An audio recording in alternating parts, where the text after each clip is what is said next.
공화당이 트럼프 대통령이 요구한 신종 코로나 바이러스 감염증 경기 부양안 수정을 거부하면서 새로운 국면에 들어서게 됐습니다. 올림픽 경찰서를 지키려는 한인들이 서명운동이 확산되고 있는 가운데 올림픽 경찰서 폐쇄에 반대하는 LA 시의원들이 늘고 있어 올림픽 경찰서 존치에 갈수록 힘이 실리고 있습니다.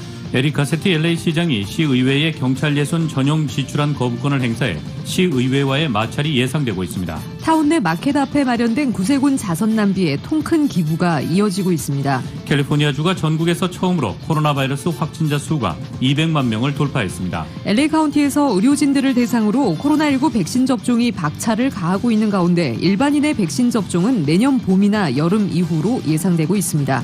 최악으로 치닫고 있는 코로나19 확산세 속에 크리스마스를 앞두고 쇼핑몰로 사람들이 몰리면서 쇼핑몰과 업소들이 코로나19 집단 확산에 화약고가 될 우려가 제기되고 있습니다. 크리스마스 연휴를 앞두고 국내 공항을 찾은 여행객이 신종 코로나 바이러스 감염증 사태 이후 최대치를 기록했습니다. 질병통제예방센터가 신종 코로나 바이러스 감염증 확산을 억제하기 위해 새해맞이 행사를 집에서 가져달라고 당부했습니다. 트럼프 대통령의 측근들에 대한 무더기 사명과 관련해 공화당 내에서 공개적인 비난이 터져나오고 있습니다. 윤석열 검찰총장이 법원의 징계 효력 중단으로 8일 만에 다시 업무에 복귀하게 됐습니다.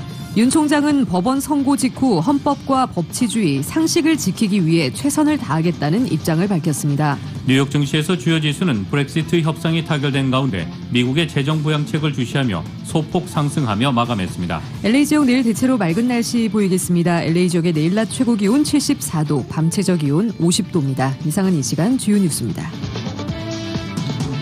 이 시간 주요 뉴스는 공항에서부터 목적지까지 모바일 체크인과 첨단 공기순환 시스템을 통해 안전한 기내 환경과 여행을 제공하는 아시아나 항공 제공입니다. 애청자 여러분 안녕하십니까? 조희정입니다. 안녕하십니까? 이균우입니다. 2020년 12월 24일 목요일 라디오 서울 이브닝 뉴스 1부입니다.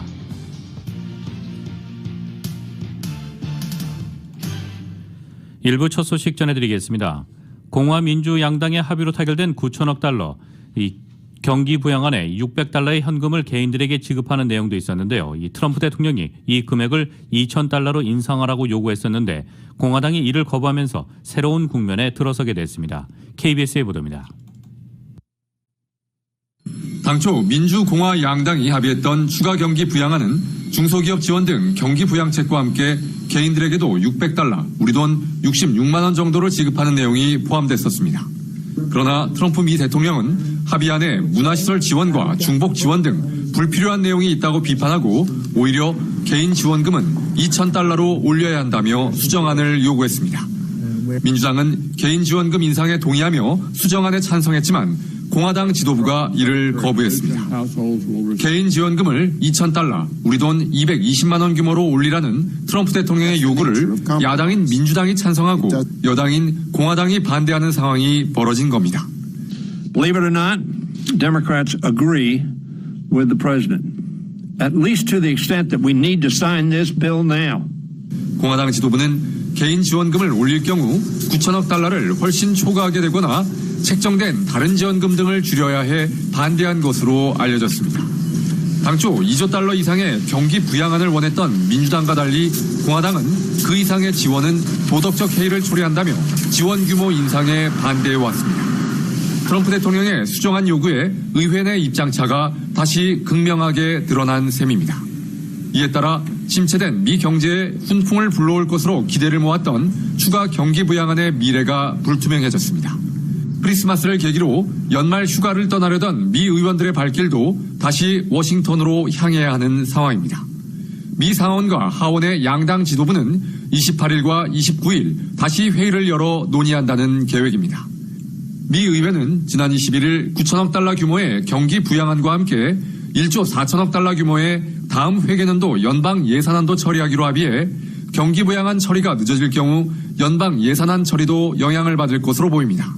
워싱턴에서 KBS 뉴스 금차량입니다.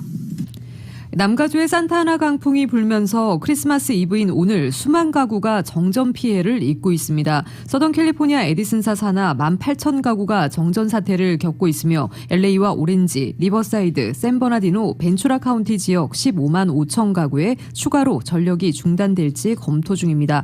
오늘 오후부터 바람은 잦아들 것으로 기상청은 내다보고 있습니다. 캘리포니아주가 전국에서 처음으로 코로나 바이러스 확진자 수가 200만 명을 돌파했습니다.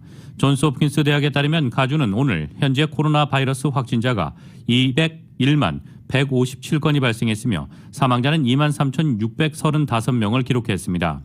지난 1월 25일 가주에서 처음으로 코로나 확진자가 보고된 후 확진자 수가 100만 명에 이르는 데는 292일이 걸렸지만 100만에서 200만 명으로 늘어나는 데는 불과 44일이 걸렸습니다. LA 카운티에서 의료진들을 대상으로 코로나19 백신 접종이 박차를 가하고 있는 가운데 일반인의 백신 접종은 내년 봄이나 여름 이후로 예상되고 있습니다. 보도에 이은 기자입니다. 지난주 화이자사의 백신 접종분 13만 1,652분이 LA 카운티에 도착해 23일 기준 38,850명의 의료 인력들에게 접종을 완료했습니다. LA 카운티에는 또한 이번 주에 모더나사의 코로나19 백신 11만 6,600개의 접종분이 도착했으며 카운티 내 약 7만 명의 의료 인력들에게 백신 접종을 실시할 예정입니다. 의료 인력들의 백신 접종이 완료되면 우선순위는 응급실, 가정 헬스케어 종사자, 커뮤니티 의료 인력, 공공의료 현장 인력, 중환자실, 교정치료 시설 인력들이 접종을 받습니다. 이후에는 75세 이상의 노인과 더불어 필수 직종군인 학교, 데이케어, 제조업, 우체국, 버스, 식료품, 농업과 그로서리 종사자들을 비롯한 교도소 간수들에게 접종을 실시하며 그 다음 단계로 65세 이상의 노인과 16세 이상의 중증 질환자, 식료품 서비스, 미디어, 수도정화, 공사장, 버스 외 교통직 종사자들이 접종을 받습니다. 보건당국 측은 일반인들의 백신 접종까지는 수개월이 걸려 내년 봄 혹은 여름 이후가 된다고 밝혔습니다. 카운티 보건당국의 바바라 페로 국장은 일반인의 코로나19 백신 우선 접종을 해준다며 접근에 현금을 갈취하는 사기범들을 조심하라고 경고했습니다. 라디오 서울 뉴스 이은입니다.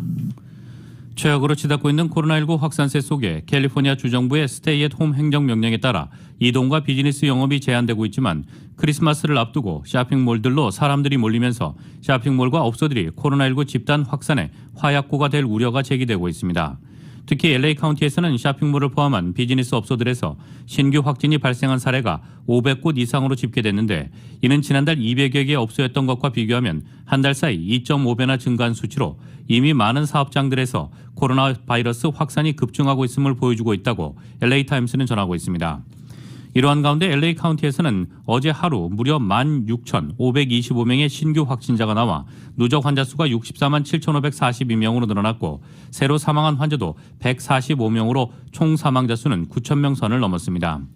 LA 카운티 규정에 따라 쇼핑몰과 소매업체들은 실내 수용 인원을 20%로 제한하고 있지만 크리스마스를 앞두고 많은 쇼핑객들이 몰리면서 거리두기 등 안전지침이 제대로 지켜지지 않고 있는 것으로 나타났습니다.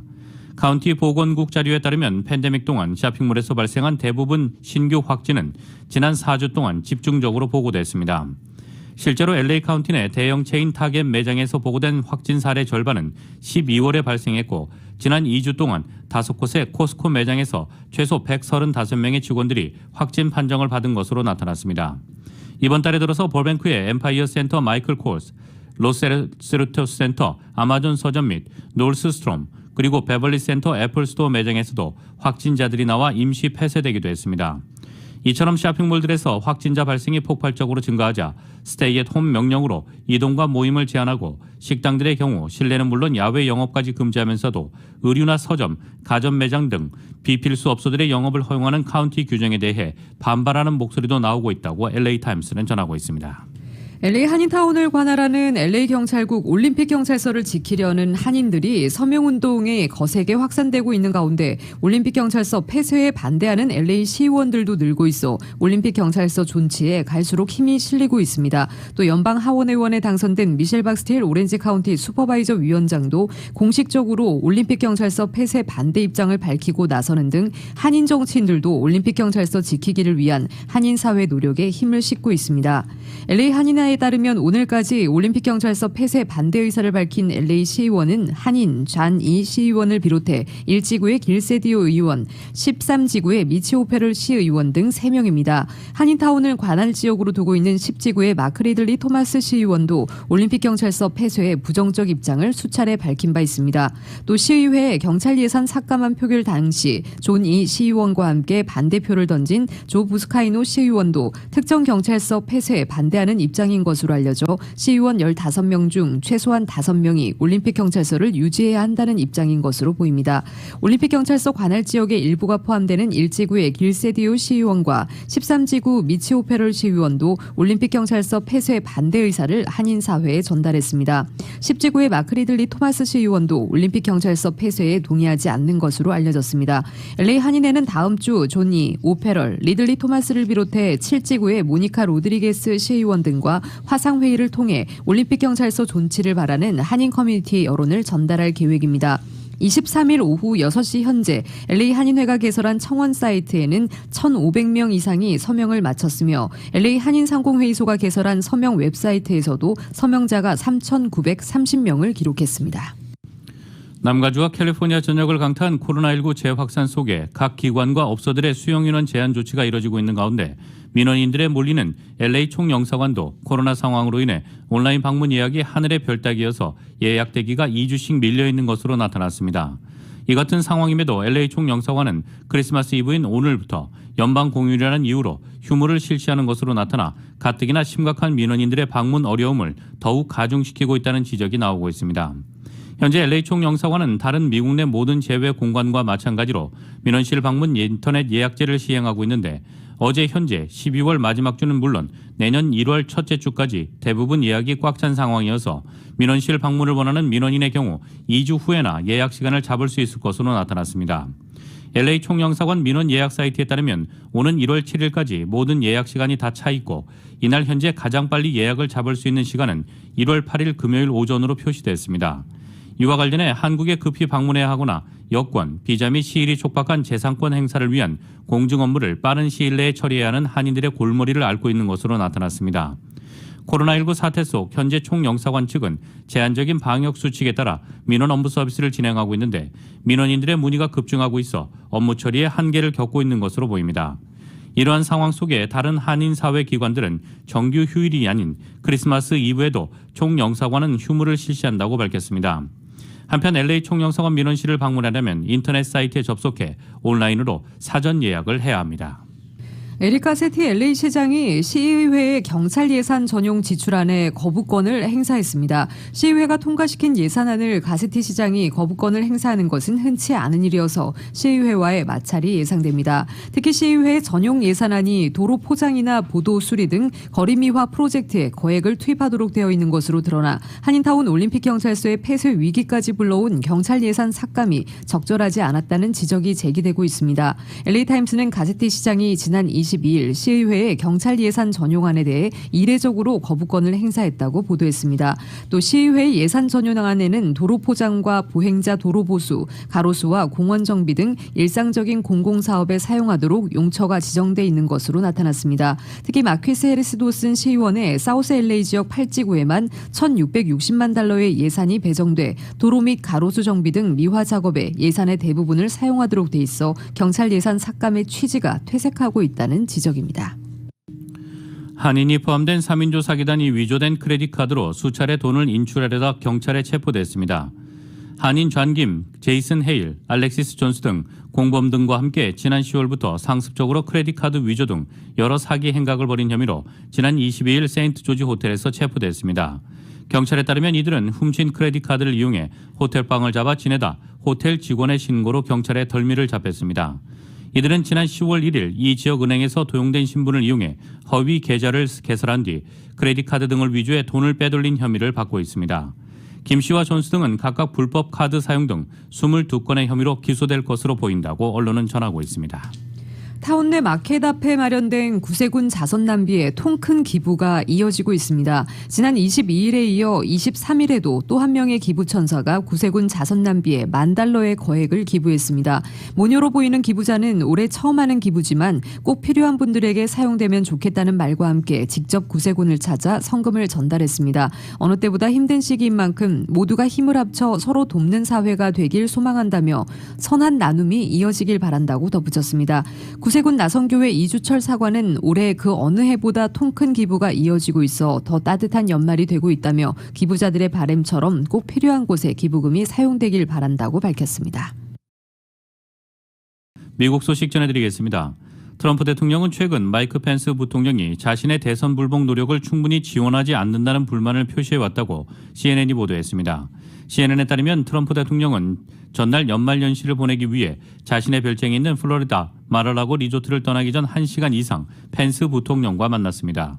이날 회의에서 무엇이 논의됐는지 알려지지 않았지만 트럼프 대통령은 플로리다도 이동하던 전용기에서 펜스 부통령을 향해 다음 달 6일 대선 선거인단 투표 결과 인증을 거부하라고 주문하는 내용이 담긴 지지자의 트윗을 리트윗했습니다.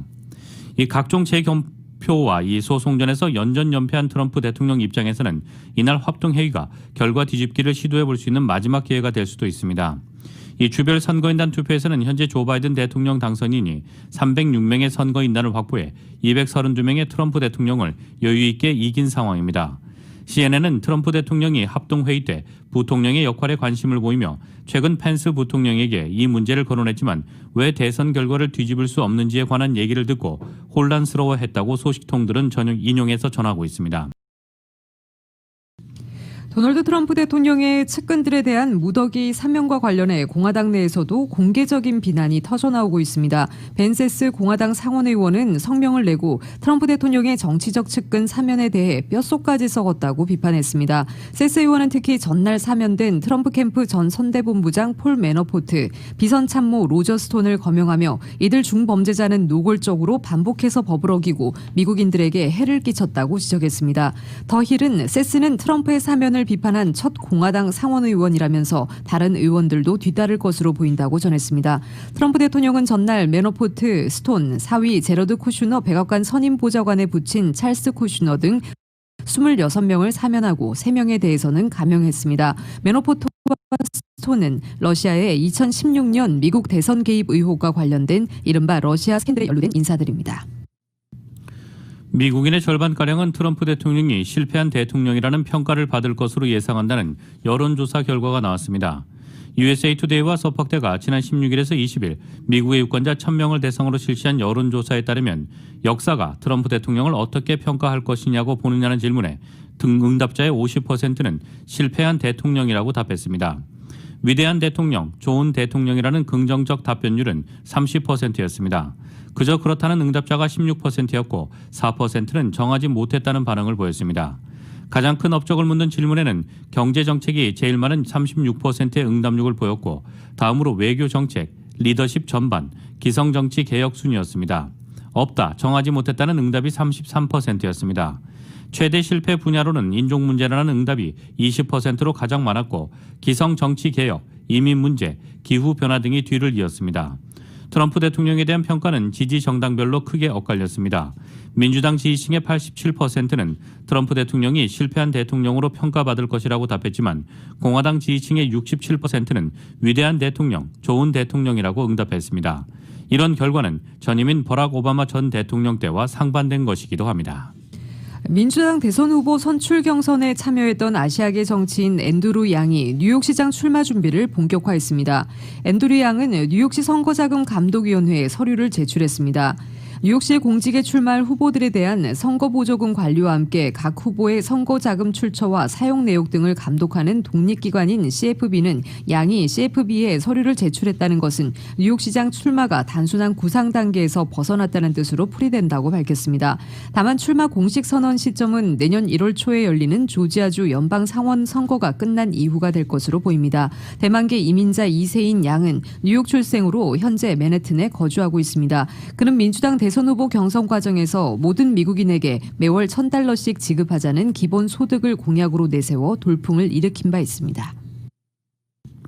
마이크 폼페이오 국무장관의 부인이 신종 코로나 바이러스 감염증 양성 판정을 받았습니다.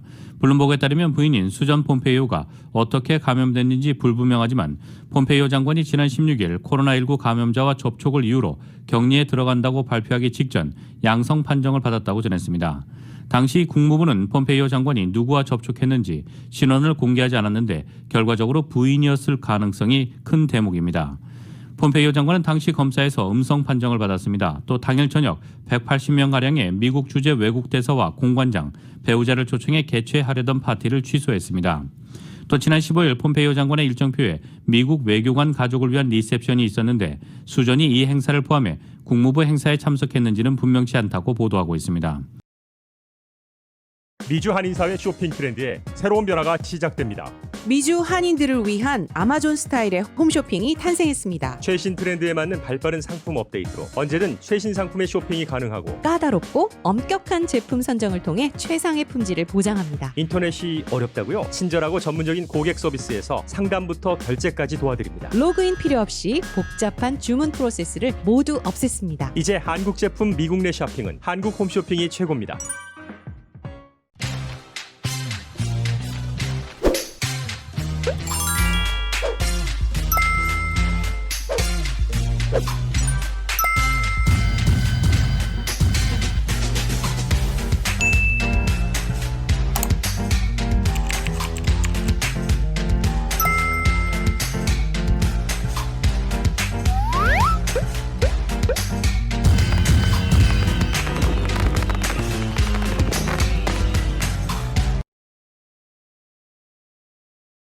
한국 소식 전해드리겠습니다. 법원 결정으로 검찰은 8일 만에 다시 윤석열 총장 체제로 복귀했습니다. 당장 월성 원전 수사 등 윤 총장이 직접 챙겨온 사건들과 함께 이번 징계 사태와 관련한 고발 사건 수사도 속도를 낼 수 있을지 주목되고 있습니다. YTN의 보도입니다. 추미애 장관의 직무배제 명령으로 물러난 뒤 일주일 만에 복귀했던 윤석열 총장. 이렇게 업무에 빨리 복귀할 수 있도록 신속한 결정을 내려주신 사법부에 감사드립니다. 곧이어 정직 2개월 처분이 확정됐지만 또 한 번 법원 결정으로 8일 만에 극적으로 총장 업무에 복귀하게 됐습니다. 늦은 밤 법원의 결정 소식을 접한 윤 총장은 연휴 첫날인 오늘부터 다시 출근해 긴급한 업무를 처리할 방침입니다. 최근 교정시설 내 코로나19 확산과 다음 달 시행되는 수사권 조정 등에 대응하는 게 시급하다는 판단에 따른 겁니다. 당장 윤 총장이 업무에 복귀하면서 직접 챙겨왔던 월성 원전 관련 수사 등은 속도가 붙을 것으로 보입니다. 윤 총장은 징계 집행정지 신청에서도 정직 징계를 긴급히 멈춰야 할 이유로 월성 원전 수사팀 해체 우려 등을 언급했습니다. 이미 원전 관련 자료를 삭제한 산업부 공무원들이 구속 기소된 가운데 백운규 전 산업통상자원부 장관 등 윗선으로 수사가 확대될지가 관건입니다. 이와 함께 이번 윤 총장 징계 사태와 관련해 쏟아진 각종 고발 사건들의 처리 방향에도 관심이 쏠립니다. 추 장관은 권한을 남용해 징계를 청구하고 징계 절차를 지키지 않았다는 이유 등으로 고발돼 서울 서부지검에 사건이 배당돼 있습니다. 심재철 법무부 검찰국장은 재판부 분석문건을 대검 감찰부장에게 전달한 공무상 비밀 누설 혐의로 박은정 감찰 담당관은 감찰 보고서 내용 삭제를 지시한 권한 남용 혐의 등으로 함께 고발됐습니다. 반대로 윤 총장이 재판부 사찰 의혹 문건과 채널A 감찰, 수사 방해 의혹 등으로 고발당한 사건은 서울중앙지검에 배당돼 있습니다. 헌정사상 초유의 검찰총장 업무 배제와 징계 사태를 겪은 뒤에도 빠르게 직무에 복귀하는 데 성공하면서 윤 총장의 검찰 조직 장악력도 더욱 커질 것으로 보입니다. YTN 한동훈입니다. 윤석열 검찰총장이 법원의 징계 효력 중단으로 8일 만에 다시 업무에 복귀하게 됐습니다. 윤 총장은 법원 선고 직후 헌법과 법치주의, 상식을 지키기 위해 최선을 다하겠다는 입장을 밝혔습니다. YTN의 보도입니다. 이례적으로 두 차례나 진행된 법원의 집행정지 신문 과정에서 윤석열 총장 측과 법무부 측은 절차의 적법성과 사유의 타당성을 두고 공방을 거듭했습니다. 법무부 측 대리인은 결정문을 분석한 뒤 즉시 항고 등을 검토하겠다고 전했습니다. YTN 박서경입니다. 법원이 윤석열 검찰총장의 징계 효력 정지 결정을 내리자 예상대로 여야의 반응은 크게 엇갈렸습니다. 더불어민주당은 국론 분열을 심화시키지 않을까 우려스럽다며 깊은 유감을 표했고, 국민의힘은 법원의 판단이 검찰 개혁 도발을 막았다며 환영의 뜻을 나타냈습니다. 윤석열 검찰총장의 징계 효력을 일단 정지하라는 법원의 판단이 내려지자 여야는 신속하게 관련 입장을 내놨습니다. 먼저 더불어민주당의 반응은 한마디로 깊은 유감이었습니다. 최인호 수석 대변인은 논평을 통해 법원의 결정은 행정부의 안정성을 훼손하고 사법부의 불신으로 이어져 국론 분열을 일으킬 수 있다며 우려의 목소리를 냈습니다. 그러면서 법원이 윤 총장의 엄중한 비위 행위에 대한 심각성을 제대로 반영하지 않았다고 지적했습니다. 끝으로 이전부터 추진해온 검찰 개혁을 강력하게 계속 추진하고 공수처도 차질 없이 출범시킬 것이라고 강조했습니다. 다른 야당들은 한결같이 법원 결정을 받아들이는 분위기입니다. 국민의힘은 올곧은 법원의 판단을 환영한다면서 재판부의 노력을 높이 샀습니다. 배준영 대변인은 법원 판단이 검찰 개혁의 탈을 쓴 검찰 개혁의 도발을 막아내 윤 총장은 이제 있어야 할 곳으로 돌아가게 됐다고 반겼습니다. 국민의힘 법제사법위원회 소속 위원들도 대통령이 나서 협박을 시도했지만 사법부는 법과 원칙을 선택했다며 법원의 이번 결정을 성탄절 선물에 비유했습니다. 정의당도 이번 결과를 존중하고 따르는 것이 타당하다는 입장을 내놨습니다. 또 검찰개혁은 검찰개혁대로 윤 총장 징계 과정의 문제 제기 판단은 판단대로 존중해야 한다고 덧붙였습니다. 국민의당 역시 현명한 판단이 나왔다며 윤 총장은 업무에 복귀해 중립적이고 엄정한 수사에 매진해달라고 당부했습니다. YTN 백종규입니다. 변창흠 국토교통부 장관 후보자에 대한 인사청문회 보고서 채택이 연기됐습니다. 국민의힘뿐만 아니라 정의당까지 변 후보자가 부적합하다는 입장을 밝히면서 여야는 오는 월요일 채택 여부를 다시 논의하기로 했습니다. YTN의 보도입니다. 자정 넘어서까지 경론이 이어졌던 변창흠 국토교통부 장관 후보자에 대한 인사청문회 평가는 한마디로 극과 극이었습니다.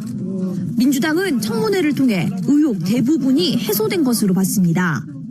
구의역 사고 등과 관련된 막말 논란에 대해서도 여러 차례 사과하며 반성한 만큼 보고서 채택에 문제가 없다고 판단했습니다.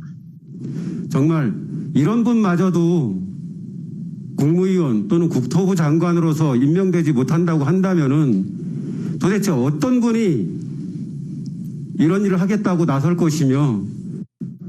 하지만 국민의힘은 정반대였습니다. 청문회에서 의혹이 해소되기는커녕 더 증폭됐고 주택정책 이외에는 전문성도 보이지 못했다는 겁니다. 후보자 본인과 또 우리 여당 의원님들께서는 의혹이 해소되었다고 말씀하시지만 우리 야당 의원님들은 여전히 합리적인 의심을 지울 수가 없다는 그 입장입니다. 청문회를 지켜보고 판단하겠다던 정의당 역시 최종적으로 부적격 판단을 내렸습니다. 국민의 공분을 불러일으킨 발언이 단순한 말실수라고 보기 어렵다고 결론지었습니다. 후보자의 생명과 안전에 관한 저급한 인식 그리고 노동인권 감수성 부족은 시대착오적이고 국민 정서와도 크게 괴리되어 있다고 생각합니다. 결국 고성까지 오간 경론 끝에 국회 국토위는 보고서 채택 여부를 오는 28일 다시 논의하기로 했습니다. 합의 처리를 할 수 있는 방법을 다각도로 모셔갈 수 있는 그런 시간을 좀 가져보는 것이 오늘 논의된 부분도 좀 더 추가를 하고 또 넣어야 될 부분 또 뺄 부분 서로 협의를 해가지고 좀 하겠습니다. 그 시간을 좀 지금 분위기가 크게 바뀌지는 않을 전망입니다. 민주당은 28일에 어떻게든 보고서를 채택하려 할 것이고 이미 법적 조치를 예고한 국민의힘과 반대 당론을 정한 정의당은 끝까지 반대 입장을 유지할 것으로 보입니다. YTN 한현입니다. 미주 한인사회 쇼핑 트렌드에 새로운 변화가 시작됩니다.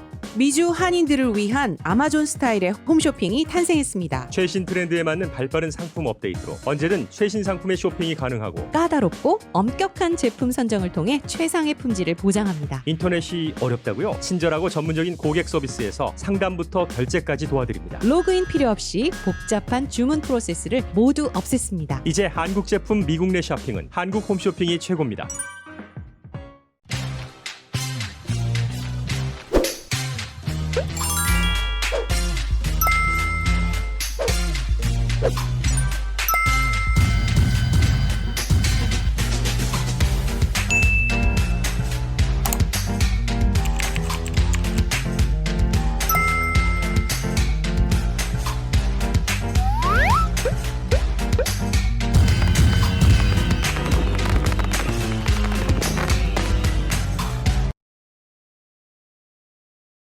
뉴욕 증시에서 주요 지수는 브렉시트 협상이 타결된 가운데 미국의 재정 부양책을 주시하며 소폭 상승했습니다. 오늘 뉴욕 증권거래소에서 다우지수는 전장보다 70.04포인트, 0.23% 상승한 3199.87에 마감됐습니다. S&P 500지수는 전장보다 13.05포인트, 0.35% 오른 3703.06, 기술주중심의 나스닥 지수는 33.62포인트, 0.26% 상승한 12804.73의 거래를 마쳤습니다. 크리스마스 연휴로 짧은 거래 주간의 마지막 날인 이날 주요 지수는 한산한 거래 속에서 소폭 상승했습니다. 이날 증시는 크리스마스 이브를 맞아 오후 1시 조기 폐장했습니다. 크리스마스인 내일은 휴장합니다. 호재와 악재가 섞인 가운데 연말 차익 실현 움직임도 거세져 이번 주 S&P 500은 0.2% 하락했습니다. 다우는 0.1% 상승했고 나스닥은 장중 사상 최고치를 잇따라 경신하며 주간으로 0.4% 올랐습니다.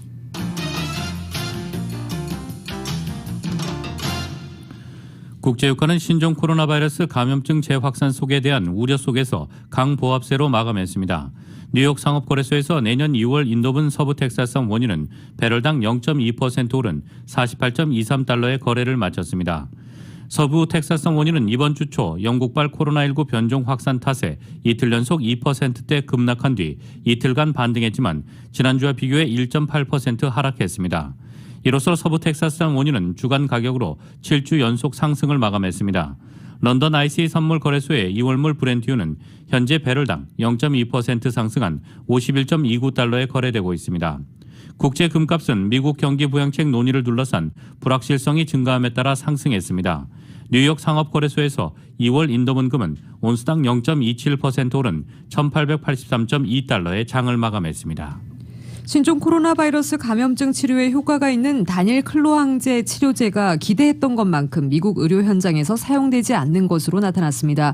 뉴욕타임스는 오늘 식품의약국 FDA가 코로나19 치료에 효과적이라며 긴급 사용을 승인한 제약회사 리제네론과 일라일 릴리의 항체 치료제가 실제 병원에서 사용되는 경우가 많지 않다고 보도했습니다. 미국 보건부에 따르면 미국 정부는 두 회사로부터 53만 2천 회 분량의 항체 치료제를 확보해 55%를 일선 의료기관에 배포했지만 이 가운데 약 20%가량만 환자들에게 투약된 것으로 집계됐습니다. 도널드 트럼프 대통령의 코로나19 치료에 사용돼 기적의 치료제로 유명해지면서 환자들의 수요가 폭발할 것으로 예상했지만 현실은 다르다는 것입니다. 신종 코로나 바이러스 감염증 백신을 개발한 제약사 화이자의 엘버트 블라 최고 경영자가 백신이 변종에도 효과가 있을 것으로 조심스럽게 낙관한다고 밝혔습니다. 블라 CEO는 나바호 자치구가 주최한 온라인 간담회에서 영국에서 발견된 변종 바이러스와 백신 효능에 대해 이같이 말했다고 CNN이 보도했습니다. 그는 우리는 이미 변종이 백신에 똑같이 반응한다는 자료를 갖고 있다며 우리는 백신에 의해 변종이 무력화되는지를 살펴보는 실험에 착수했고 10일에서 14일 이내에 특별 연구를 완료할 것이라고 말했습니다. 이어 기저질환을 포함한 모든 사람은 자신과 가족을 보호하기 위해 백신을 맞아야 한다면서 백신보다 더 과학적인 돌파구는 없다고 강조했습니다.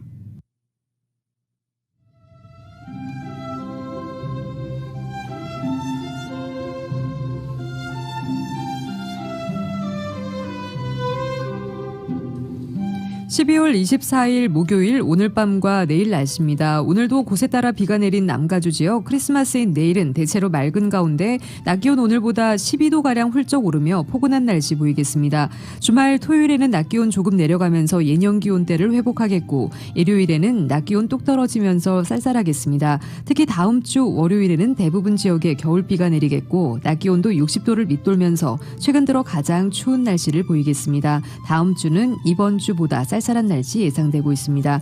LA 한인타운의 내일 낮 최고 기온 74도, 밤 최저 기온 49도입니다. 오렌지 카운티 지역 76도, 47도, 밸리와 인랜드 엠파이어 지역 59도, 44도, 해안 지역의 내일 낮 최고 69도, 밤 최저 50도입니다. 한국은 성탄절인 오늘 강추위 속에 서해안 일부 지역에서 화이트 크리스마스를 맞을 전망입니다. 다음 주에는 올겨울 들어 가장 강력한 한파가 예상되고 있습니다. 서울의 오늘 낮 최고 기온 화씨 38도, 밤 최저 기온 화씨 24도입니다.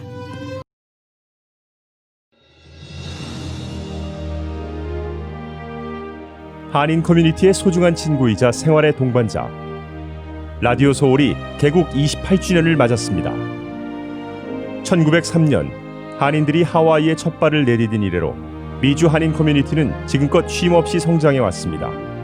부딪히고 좌절하고 힘겨울 때 우리에게 가장 큰 힘이 되어준 것은 서로를 향한 격려와 응원이었습니다. 한인 커뮤니티와 더불어 성장한 라디오 서울.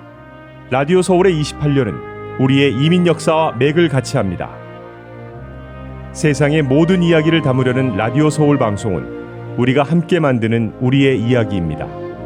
사람과 사람을 이어주는 라디오 서울 1650. 청취자와의 소통만으로 기뻤던 1992년. 그리고 28년이 지난 지금 라디오 서울은 멀티미디어 그룹으로 거듭났습니다. 1992년 첫 방송을 시작한 이후 FM 라디오, 모바일 서비스를 거쳐 보는 라디오, 라디오 서울 TV, 라디오 서울 유튜브, 한국 TV 채널, 한국 홈쇼핑 등 시대의 변화와 애청자의 요구에 부합하는 미래지향적인 라디오 서비스로 만들어가고 있습니다.